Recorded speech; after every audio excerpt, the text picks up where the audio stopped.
ఒక ప్యాన్లో 1/2 కప్పు పచ్చెనగపప్పు వేసుకొని ఎర్రగా వచ్చేంత వరకు వేయించుకోవాలి. ఇలా వేయించుకున్న దాన్ని ఒక బౌల్లోకి తీసేసుకోవాలి. ఇప్పుడు 1 కప్పు బియ్యం కూడా వేసుకొని బాగా ఫ్రై చేసుకోవాలి. ఇలా ఫ్రై చేసుకున్న దాన్ని కూడా మనం ఒక బౌల్లోకి తీసేసుకొని ఈ రెండిటిని మిక్సీలో వేసుకొని మిక్సీ పట్టేసుకోవాలి.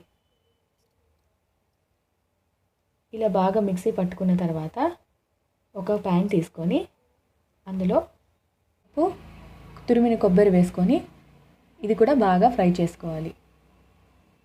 ఇప్పుడు ఇలా ఫ్రై చేసుకున్న దాన్ని మరొక బౌల్లో తీసేసుకుందాం. ఇప్పుడు ఒక కుక్కర్లో ఇంతకుముందు వేయించి పెట్టుకున్న పచ్చెనగపప్పు, బియ్యం అలాగే కొబ్బరి అన్నీ వేసేసుకొని అందులో 3 కప్పుల పాలు, 1 కప్పు నీళ్లు వేసుకొని కుక్కర్ పెట్టేసుకుందాం.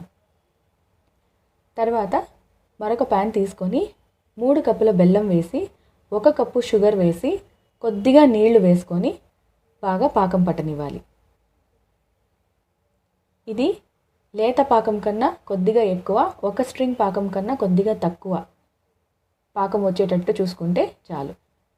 ఇలా బాగా మరిగిన తర్వాత ఇది బాగా ఉడికింది కదండి, పచ్చెనగపప్పు కొబ్బరి అంతా వేసుకున్నది బాగా ఉడికింది కదండి. ఇప్పుడు అందులో ఈ బెల్లం పాకం ఫిల్టర్ చేసేసుకొని వేసేసుకుందాం.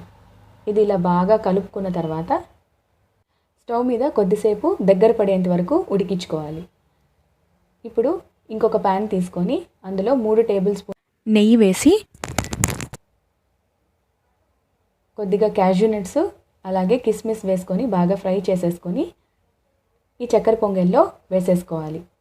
అందులో లాస్ట్లో కొద్దిగా యాలకుల పొడి కూడా వేసుకొని బాగా కలిపేసుకుంటే చాలా సింపుల్ అండ్ టేస్టీ చక్కెర పొంగలి రెడీ.